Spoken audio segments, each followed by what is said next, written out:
Nigerian Muslims don't put Nigerians for problem right now. As it stands right now, Israel don't move. You know, one thing about Israel, once you talk, say you go attack them, they go first attack you. Now, one thing with Israel. So I want to make you pay attention because of this single act, we say the Muslim do. You know, this particular video where they play right now, we say the Muslim do right now. Don't put Nigeria for problem. And Tinubu, in fact, Tinubu done on a press conference to answer the reason why in taking action. I want to make you listen from the Israeli man to within they talk and how they need to further move immediately, because anybody will be say that they support Iran, they won't become part of their enemy. So pay attention, listen and hear carefully from the start to the end so that you can understand every single thing, and share this video to everyone on every social media platform so that everybody go there at alert of waiting one come Nigeria right now. Share this video and drop opinion at the comment section. What you think? You think say Nigeria go survive this thing where we say Iran don't plan for Nigeria right now? When I think say we go fit survive them, share your thoughts at the comment section. And don't forget to click the subscribe button for more updates. You probably have gotten very little sleep in the last number of days. Why now? What precipitated this moment at this time? I know you have talked about it. We've known each other 30, 35, maybe more years. And why at this point was this necessary? Well, the first thing to understand is why it's necessary at any time. Iran, for 47 years, has been chanting death to America, death to Israel too, but you're the big Satan, we're the small Satan, death to America. They've murdered and maimed thousands of Americans in Iraq and Afghanistan with their IEDs, these are roadside bombs. They bombed your embassies. They tried to assassinate Donald Trump, the President of the United States, twice. They've murdered their own people. They massacred so many. And they spread a worldwide web of terror. So this is a regime committed to destroying the United States of America. It's the only country on the planet that says so openly and works tirelessly to achieve that goal. The reason that we had to act now is because they were, after we hit their nuclear sites and their ballistic missiles program, you'd think they learned a lesson, but they didn't, because they're unreformable. They're totally fanatic about this, about the goal of destroying America. So they started building new sites, new places, underground bunkers that would make their ballistic missile program and their atomic bomb program immune within months. If no action was taken now, no action could be taken in the future. And then they could target America, they could blackmail America, they could threaten us and threaten everyone in between. So action had to be taken, and you needed a resolute president like Donald J. Trump to take that action. And we are his very strong and able partners, and our alliance today is so strong. We had to take the action now, and we did. Otherwise, the Iranian mass murder regime would have immunity from future action. Steve Witkoff made this statement, the Middle Eastern envoy, and he made it last week, that they absolutely are clinging to their ability to build out a nuclear weapons program. And the president, as he said, he wanted a peace deal, gave them every opportunity for peace, like they did before Operation Midnight Hammer. And they steadfastly refused. In the first 30 seconds, I've never seen anything like this in my life. The supreme leader, the Ayatollah Ali Khamenei, and his top 40 leaders were wiped out, Ahmadinejad among them. That is incredible intelligence, and wow, I'm sure this will be studied for centuries to come, not decades. Well, you know, when America, the indispensable ally for Israel and the greatest power in the world, and Israel, America's model ally, as the National Security Council just called it, when we work together, amazing things happen. We worked together and amazing things happened. But I have to tell you that it wouldn't happen without the leadership of President Trump. Because he just, you know, I met him in Mar-a-Lago. You may remember this because I think you live close by and I saw you at that time, right before his re-election, okay? Or before he was inaugurated the second time. And we met in Mar-a-Lago. And the first thing that Donald Trump said to me, he said, you know, we have to prevent Iran from getting nukes. As simple as that. He said that because he saw that as a clear and present danger to the security and well-being of the United States. To have a regime like that, so fanatic, that it just defines itself by destroying America, exporting revolution, exporting terrorism, exporting the worst Islamist fanaticism that attacks Arabs, attacks Israelis, attacks Americans, attacks everyone in sight. They just fired now their ballistic sight around in the Middle East, including Cyprus and Europe. To have a regime like that, that plans to eradicate the United States, have the weapons of mass death, would have been the greatest threat that America would face in the coming decades. And so he said to me right off the bat, I didn't say to him, he said to me, we have to make sure they never get the nukes. And that's what he did. We tried first to take them out in Midnight Hammer and Rising Lion operation, and we took out their missile sites, but then they started again. Their missile and nuclear sites. They didn't learn the lesson. He tried to get negotiations. He negotiated with them. They didn't get it. They tried to string him along. So action had to be taken, and we took it. President Trump repeated over and over and over again, and I would argue that the leadership that is now dead was a death cult and an existential threat, not just to the region, not just to Israel, death to America, but I am very convinced and have been convinced, as you have been for decades, that if they ever got nuclear weapons, that they would, along with their fanaticism, it would cause them to use it. That is what that death cult would cause them to do. Is this now the culmination of decades of your work and your belief and your passion that these radicals needed to be defeated? And what is next for Iran? We talk, well, the regime's changed, but we don't know into what yet. What are your thoughts? Well, you're right. I did have spoken about it for decades. And I try to persuade successive American administrations to take firm action.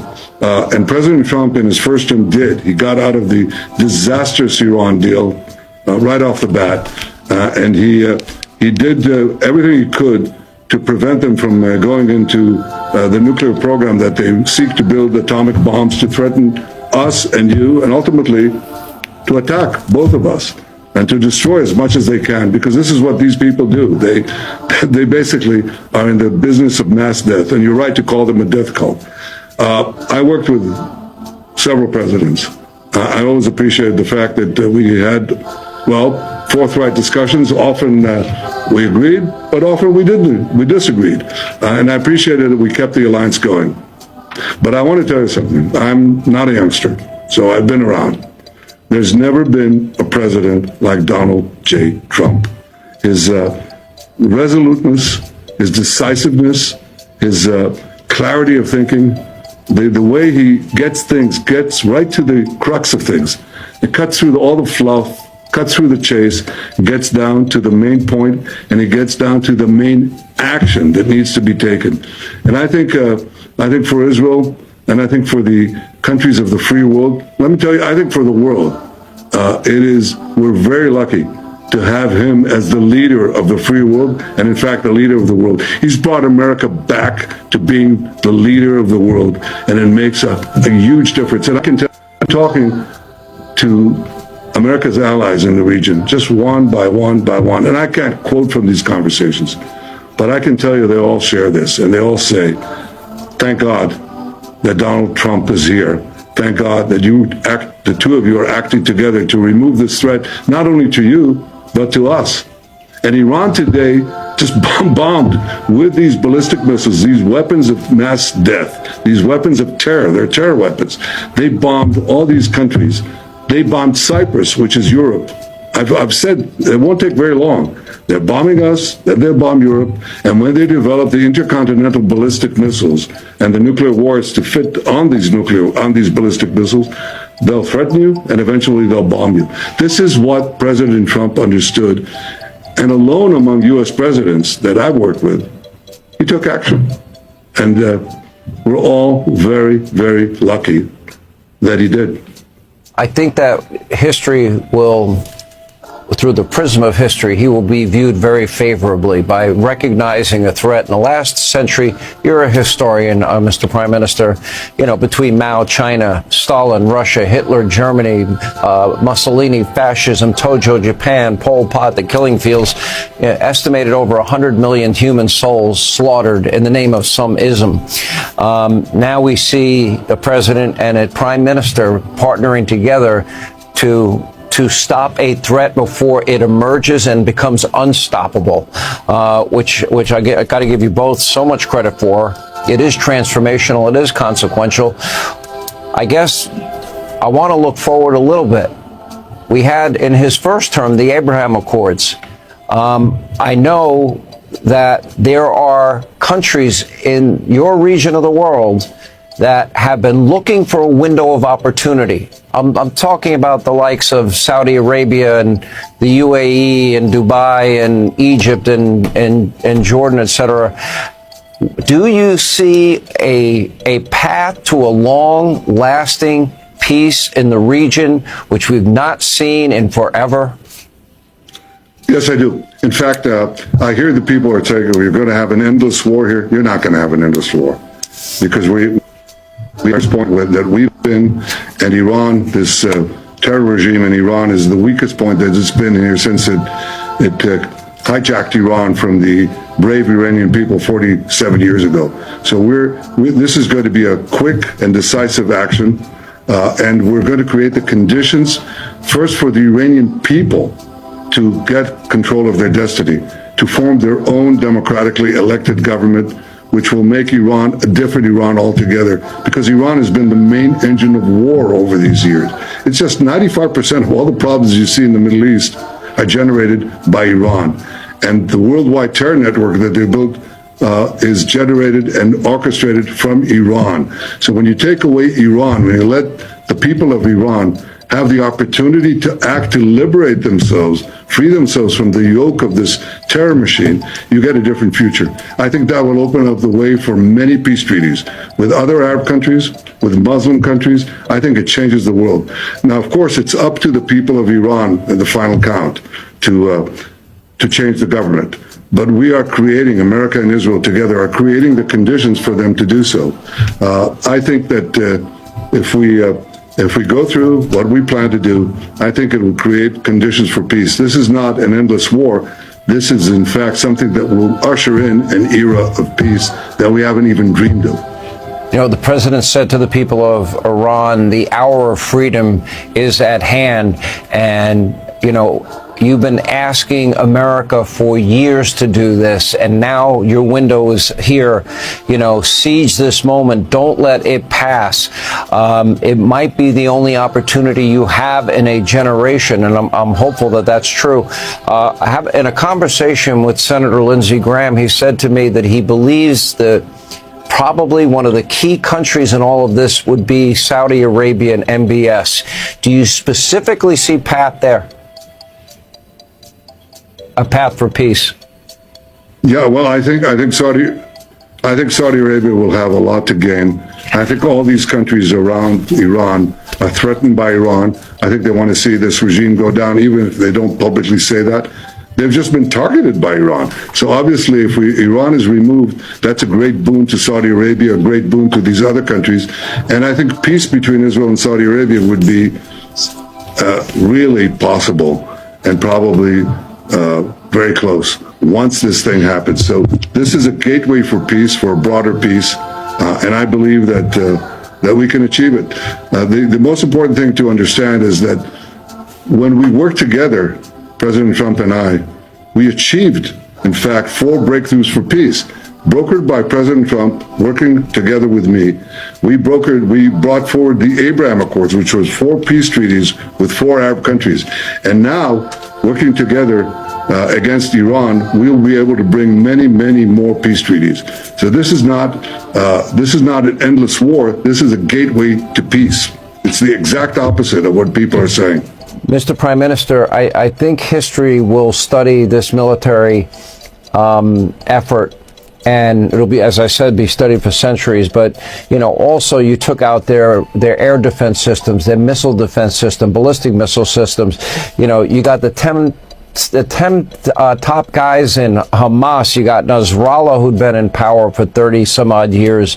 You had the pager incident. Donald Trump dropped 14 bunker buster bombs and took out and obliterated their nuclear facilities. I mean, I know there's war colleges. Just all of these incidents combined will be a lifetime worth of study, in my view. And I want to ask you this, you know, there are people that say, well, the Prime Minister of Israel dragged Donald Trump into it. And as somebody that's been friends with him over 30 years, nobody drags Donald Trump into anything, number one, but I want to get your reaction to that.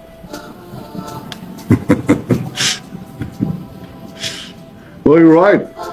I mean, that's ridiculous. Donald Trump is the strongest leader in the world. He does what he thinks is right for America. He does also what he thinks is right for future generations.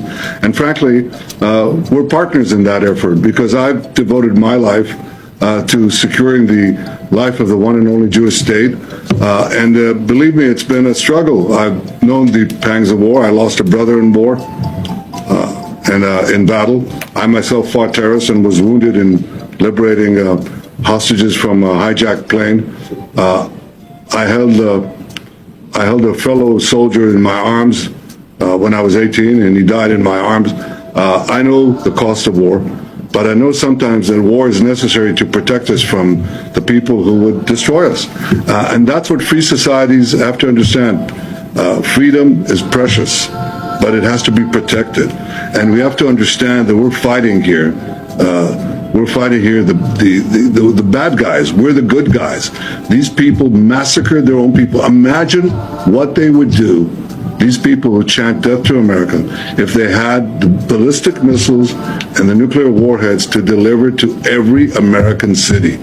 Do you want to wait? Do you want to bet your future on whether they would do it or they would not do it? I mean, look, nobody stopped North Korea, so they now have ballistic missiles and nuclear warheads. But they don't say death to America. Iran is 50 North Koreas. Iran is committed to your destruction. And whether people understand it or not, the leader has to understand it. Donald Trump understands it. You don't have to drag him into anything. And nobody would do it anyway. He does what he thinks is right. And this is right. And let me tell you, I visited today a town in Israel. Okay? This town, yesterday, a ballistic missile, it's like a truck, you know, it's like a bus full of TNT, comes in at Mach 8 and slams right into a synagogue. Okay? And right around there, 9 people murdered. So here's the difference between us. These mass murderers in Tehran, they target civilians. We in Israel and America target the mass terrorists. That's a nutshell of the difference. And we have to protect our world against these people. And if these people have the weapons of mass death, these mass murderers, then you'll have mass death. And then people will ask, well, why didn't you act in time? Why didn't you do something about it? You know, Winston Churchill called this the slumber of democracies. He said they slumber, they go to sleep, and they wake up only when the jarring gong of danger wakes them up. Well, I think in this case, President Trump and I think differently. We don't have to sleep.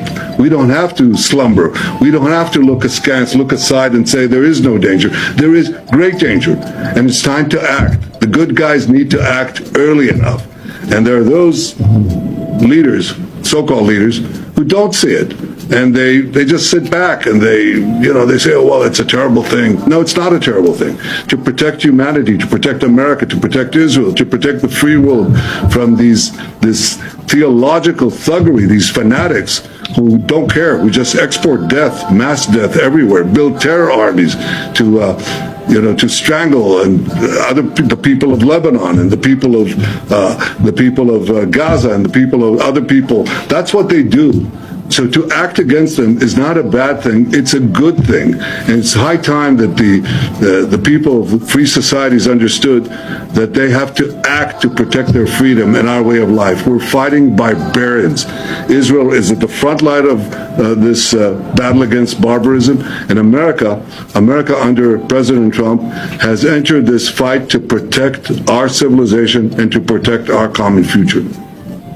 Well, I hope the people in Europe are listening, and very specifically Macron in France and the leader in Spain. And I can tell you this, as Starmer is no Winston Churchill. I hope they hear they have let their guard down when it comes to national security and national defense. They have allowed unfettered illegal immigration without assimilation, resulting in, 80 some odd Sharia courts in Great Britain and no-go zones in other parts of Europe. I hope they watch and witness and learn from President Trump and from you, Mr. Prime Minister. I pray for all the people in the region, and I pray for a lasting peace. That would be my dream, my prayer for everybody in the region, and we do appreciate your time tonight, sir. Well, thank you. And it's called peace through strength. It's not a slogan. It's the most basic reality, the basic rule in a very unkind world. You have to be strong to protect freedom. You have to be strong to protect your values. And you have to be resolved to take action. I said it could be quick and decisive. It may take some time, but it's not going to take years. It's not an endless war. In fact, it's an effort right now to achieve the peace that we all yearn and pray for. And I think together we'll achieve it. I pray you're right. Mr. Prime Minister, Israeli Prime Minister Benjamin Netanyahu, thank you.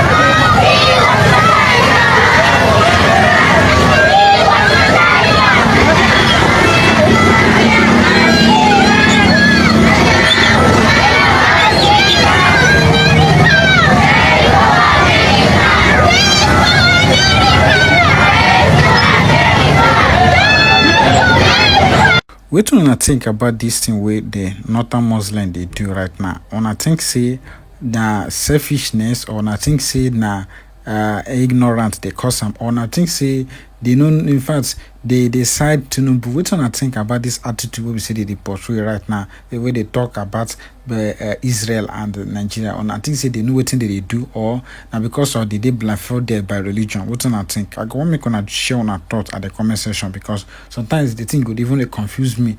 Wetin they stand to benefit. Now wetin I want really know. So share your thoughts at the comment section, and don't forget to click the subscribe button for more updates. Drop opinion. Your opinion is really needed. Share it to everyone on every social media platform.